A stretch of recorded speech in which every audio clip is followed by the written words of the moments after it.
안녕하십니까. 인도 현지에서 여러분에게 성경을 읽어드리고 있는 백한성 목사입니다. 한 주간 잘 지내셨죠? 저희도 하나님 은혜 가운데서 잘 지내고 있고요. 홀리가 지났습니다.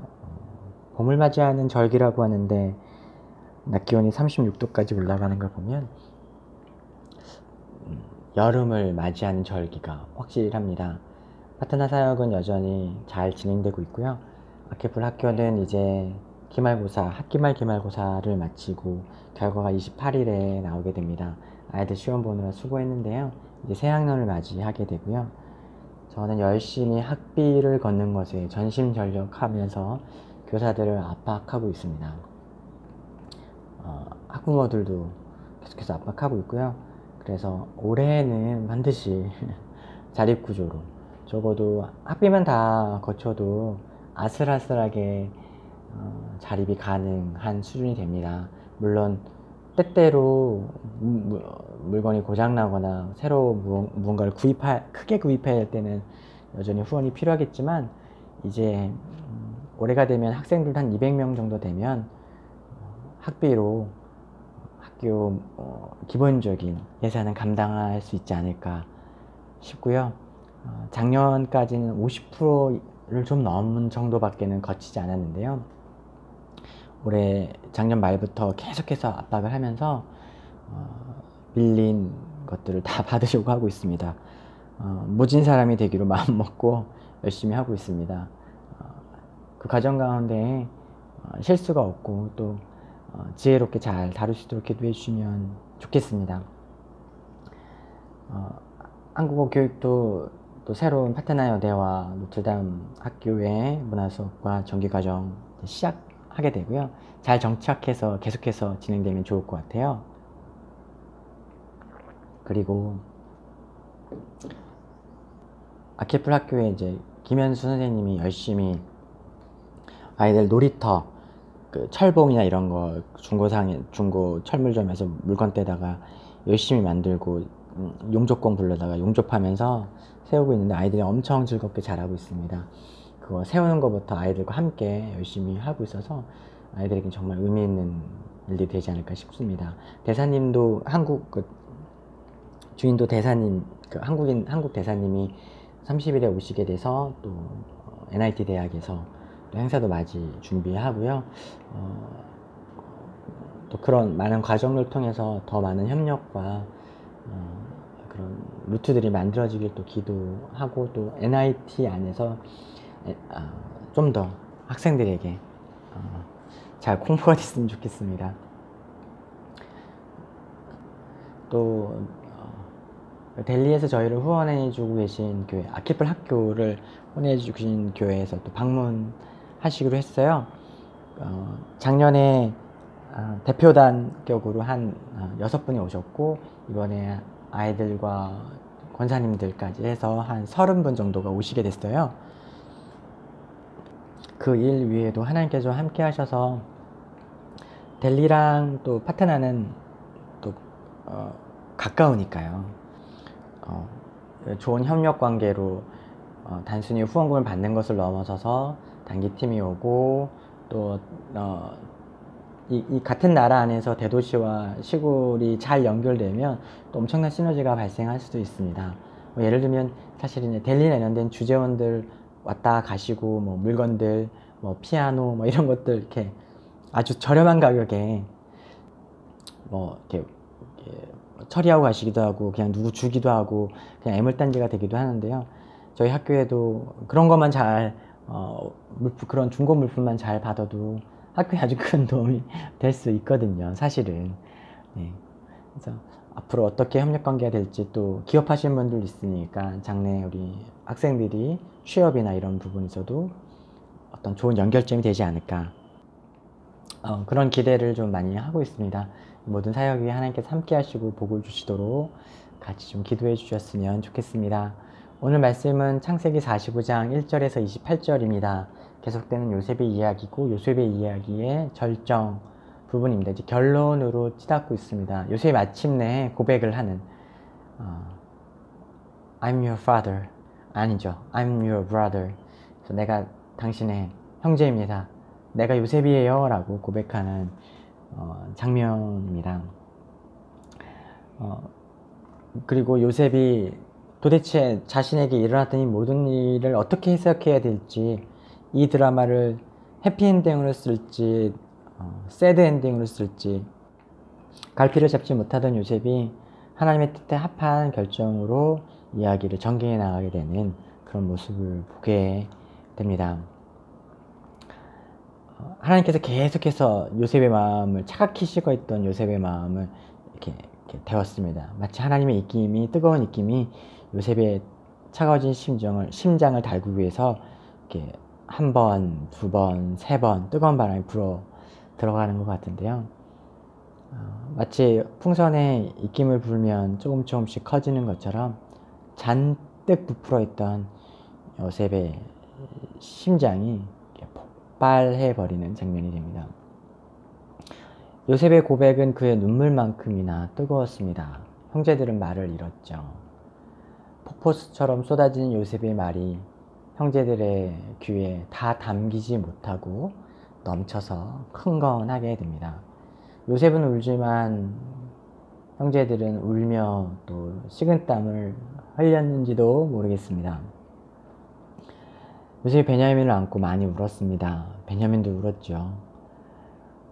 형제들은 상황 판단이 쉽지 않아 또 벅찬 감정에 눈물을 흘리면서도 그들 중에 누군가는 머리에 계산이 분주해서 아주 힘겨운 식은땀을 흘리고 있었는지도 모릅니다. 이 소문은 금세 파라오에게 들어가게 됩니다. 총애하는 신하의 드라마 같은 사연은 제왕의 마음도 뜨겁게 달궜습니다. 마치 K-팝 스타나 뭐 이런 경연 프로그램에 항상 개인의 사연이 나올 때 그 가슴을 뜨겁게 달구게 하는 그런 슬픈 이야기, 감동적인 이야기가 나오잖아요.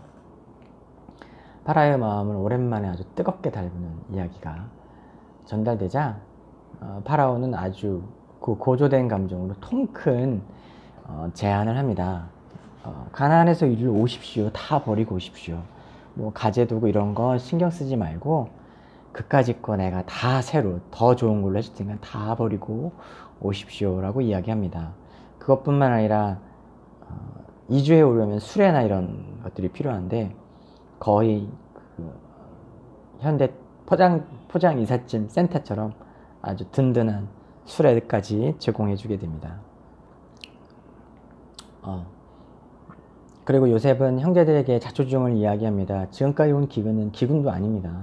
앞으로 5년이나 더 기근이 남아있는데 가나안에서 살아남으실 수 없으니 빨리 이곳으로 오십시오 라고 이야기를 합니다. 그리고 그 증거물로 새옷과 예물, 오구가 때 필요한 음식과 이주에 필요한 모든 것들을 제공합니다. 그리고 특별히 베냐민에게는 은 300세겔을 주게 됩니다. 요셉이 은 20에 팔렸었던 걸 생각하면 얼마나 큰 돈을 주었는지 가늠을 할 수 있습니다. 당시 노예 값이, 한 사람의 노예 값이 한 20세겔 됐으니까요. 노예 15을 살 수 있는, 평생 부려먹을 수 있는 정도의 큰 돈을 준 겁니다. 그리고 요셉은 형제들에게 부탁을 하죠. 당부를 하죠. 가면서 싸우지 마세요.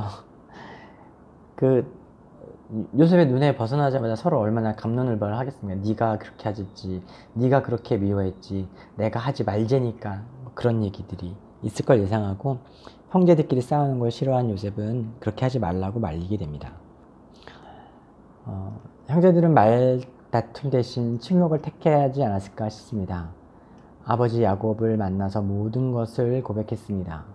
야곱은 죽은 줄 알았던 요셉이 살아났다는 소식에 자식의 범죄들을 덮어버립니다. 어쩌면 어느 정도 예상하고 알고 있었을지도 모르는 일이죠. 어쨌든 중요한 건 죽었던 아들이 이집트의 총리가 되어 되돌아왔다는 것입니다. 그를 초대하는 이 아들의 예물과 수레가 이 모든 것을 사실이라는 것을 증명합니다.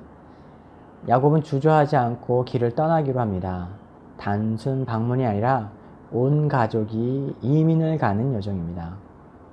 그리고 우린 여기에서 이산가족 상봉의 감동을 잠시 접어두고 질문을 해야 할 것입니다. 우리는 무슨 질문을 해야 될까요? 그 질문은 이것이죠. 야곱은 약속의 땅을 떠나도 되는 것인가? 할아버지 아브라함이 모든 것을 버리고 부르심받아 온 땅입니다. 아버지 이삭을 속여가며 얻고자 했던 장자의 권리는 약속의 땅인 이곳에서 하나님께서 베풀어 주실 축복이었습니다. 그런데 그 땅을 떠나다니요. 약속의 땅으로 왔으니 여기서 번성하고 해야 되는데 어떻게 된 것일까요? 야곱은 이렇게 떠나도 되는 것일까요? 우리는 이것이 하나님의 크신 계획의 일부라는 것을 46장에 하나님께서 요셉에게 나타나서 말씀하시는 장면을 통해서 알 수 있습니다. 그러나 오늘 본문과 성경 전체 문맥 안에서 오늘 이야기가 갖고 있는 의미를 살펴보게 된다면은 지금 야곱이 온 가족이 가나안을 떠나 이집트로 가는 이야기가 담고 있는 이야기를 우리는 발견할 수 있고 그것을 통해서 우리에게 성경이 하고자 하는 이야기를 들을 수 있게 됩니다.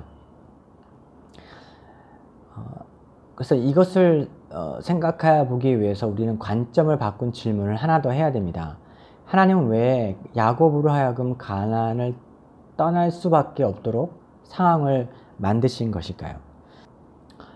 이미 살펴보았던 것처럼 성경 전체 문맥에서 요셉과 야곱의 가족의 이주 이야기는 신약에 나올 예수 그리스도의 고난과 그를 통한 인류 전체의 구원을 미리 보여주는 것입니다.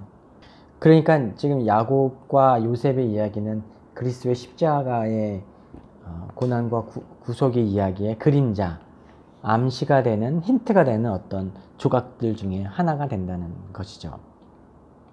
그리고 이 장면에서 가나안과 이집트라는 이 두 지역은 각각 성경 전체 문맥 안에서 서로 대응되는 어떤 지역으로 대치되게 됩니다. 이게 무슨 얘기냐면요.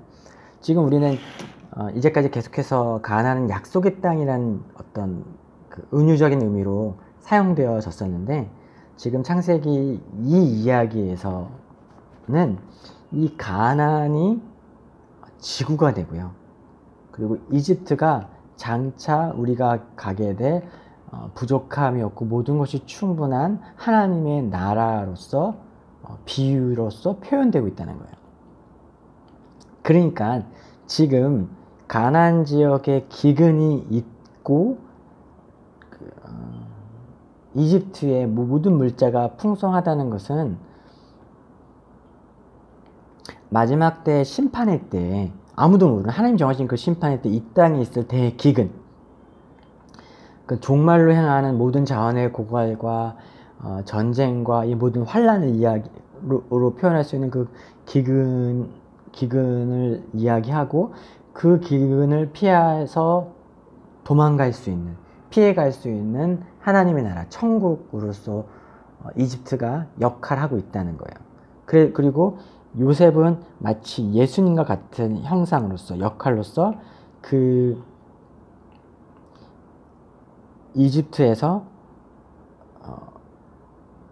하나님의 백성들을 그 땅에서 이집트로, 하나님의 나라로, 모든 것이 풍성한 곳으로 불러오는 자, 불러올 수 있도록 허락하는 자, 돌아올 수 있도록 용서하는 자의 역할을 맡은 거예요. 그러니까 지금 이 장면에서 야곱의 가정의 이주는 약속의 땅을 잠깐 포기하고 오는 것이 아니라 성경 전체 이야기에서 예수 그리스도를 통해서 이 땅의 삶이 마감되어지고 완전한 세상으로 우리 모든 사람이 이주하게 되고 그것은 아무것도 부족함이 없는 곳으로 이주하게 되잖아요. 그것이 우리가 이후에 가게 될 하나님의 나라고 천국이라고 하는 것인데 그 역할을 지금 이집트라는 땅이 하고 있는 겁니다. 그리고 지금 파라오가 하고 있는 얘기를 잘 들어보세요. 자, 이제 앞으로 이 기근이 닥쳐오는데 내가 당신들에게 기근으로 말미암아 멸망된 그 땅이 아니라 이 세상에 닥칠 모든 기근에 완벽하게 대비된 이 땅으로 초대할 건데 너희들 모두가 이주에 들어와 살게 될 거고 거기엔 부족함이 없기 때문에 너희가 아무런 걱정 없이 살 수 있도록 내가 해주겠다.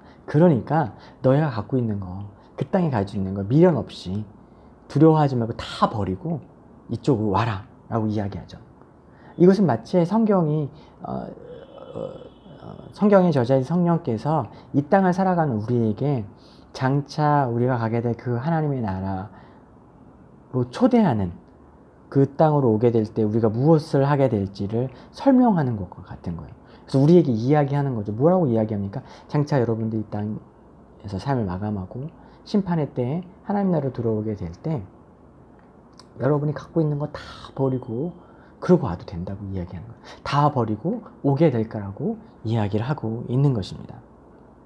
다시 이야기를 정리하자면 온 인류를 축복하여 불러주신 이 지구, 이 세상에 죄로 말미암아 피할 수 없는 죽음이 몰려옵니다. 그것이 성경에서는 지금 기근으로 표현되고 있죠. 하지만 그 안에 살아가는 사람들은 스스로 능력으로 도저히 이 기근, 이 죽음을 피해갈 수 없어요. 다만 하나님의 지혜로 이 기근, 죽음을 대비하게 한 요셉을 통해서만 피할 수 있게 됩니다. 그런데 이 요셉을 이 형제들이 핍박하고 죽음으로 내몰았었죠. 피할 수 없는 이 기근으로부터 구원받을 길은 요셉의 용서밖에 없습니다. 그 용서는 신학적으로 표현하자면 그리스도의 대속으로 표현할 수 있습니다. 요셉은 형제들을 용서했고 그 형제들을 통해 남은 모든 가족들을 죽음이 다스리게 될 가나안, 이후의 문맥에서는 약속의 땅으로 기능하지만 지금 요셉의 이야기에서 가나안은 에덴으로도 표현할 수 있고 오늘 우리가 살아가고 있는 이 세상, 죄 많은 이 세상으로도, 심판을 당해 멸망하게 될 이 세상으로도 비유할 수 있는데, 지금 이 문맥 요셉의 이야기 속에서 가나안은 우리가 처음 받은 이 땅, 이 세상을 이야기하게 됩니다. 근데 이 세상은 지금 기근으로 말미암아 그 땅에 사는 모든 사람이 죽을 수밖에 없게 됐어요. 그랬을 때 이 사람들이 살기 원한다면, 구원받기 위한다면 어떻게 해야 돼요? 다음 세상, 다른 세상을 와야 돼요. 부족함이 없는 세상, 모든 기근이 대비된 세상, 그것이 어디에? 이집트고, 그것을 성경 전체 문맥에서는 하나님의 나라가 되는 거죠. 그래서 이 이야기 속에서 가나안은 하나님이 약속하신 땅으로 기능한 것이 아니라 죽음의 기근이 닥칠 이 세상의 축적판으로 기능하고 있는 것이고, 요셉이 예수님의 그림자처럼, 예수님의 모형으로서 형제들 용서하고 대신 그 고통을 당하는 것을 통해서 그 영원한 하나님의 나라에 살 수 있는 어떤 조건을 충족하게 되었고, 그리고 대속, 용서를 통해서 형제들과 모든 가족이 이 새로운 세상, 기근이 대비되어서 죽음이 없는 이 세상으로 올 수 있게 된 거죠. 지금 요셉과 파라오가 형제들을 초청하는 이 장면은 마치 이 땅을 살아가는 우리 모두에게 언젠가 닥칠 기근과 핍박과 기근과 심판 가운데서 하나님께서 각 사람을 부르시게 되는 그 장면을 은유적으로, 비유적으로 이제 표현하고 설명하고 있는 것입니다. 그렇습니다. 우리는 어떤 것도 이 땅에서 다 챙겨갈 수 없습니다. 그냥 다 버리고 와도 돼요. 다 버리고 하나님 나라로 들어가도 됩니다. 왜냐면은 그 땅에는 모든 부족한 것이 없고 모든 좋은 것이 풍성한 곳이기 때문에 그렇습니다. 성경은 오늘 창세기 요셉의 이야기를 통해서 살펴보지만, 창세기 그 시작부터 우리가 살아가는 이 세상에 반드시 임하게 될 심판을 이야기하고, 그 심판에서 구원받기 위해서 우리 자신이 아닌 우리를 대신해서 용서해 주실 누군가, 대속해 줘야 되는 누군가에 대해서 이야기하고 있습니다. 그것이 구약에서 지금 오늘 장면에서는 요셉으로서 표현되고 있고, 그것의 궁극적인 모델, 원형은 예수 그리스도의 십자가와 부활 사건이 되는 것이죠. 성경은 그 이야기를 우리에게 계속해서 반복적으로 보여주고 있는 것입니다. 지금 사순절 기간이죠. 이 기간에 우리는 그 절기상 이 기간 동안 우리는 그리스도의 고난과 십자가를 묵상함으로 우리를 대신하신 그 하나님의 은혜를 더 깊이 묵상하게 됩니다. 이번 주 설교회 때 제가 아키풀 교회가 아니죠. 아시아나 교회에서 얘기했었는데요. 하나님의 용서는 우리의 무능력함, 능력 없음에 근거하고 그리스도의 은혜는 우리의 자격 없음에 근거한다고 이야기했습니다. 그렇습니다. 우리는 용서받을 아무런 능력이 없고요. 용서를 요청할 아무런 능력과 자격이 없고요. 은혜를 받을 만한 자격이 없는 존재입니다. 우리의 철저한 무력함 그 위에 그리스도의 용서와 그리스도의 은혜가 이렇게 덮이게 되었고 그것으로 해서 우리는 용서받고 구원받고 새 생명 가운데 나아갈 수 있게 되는 것입니다.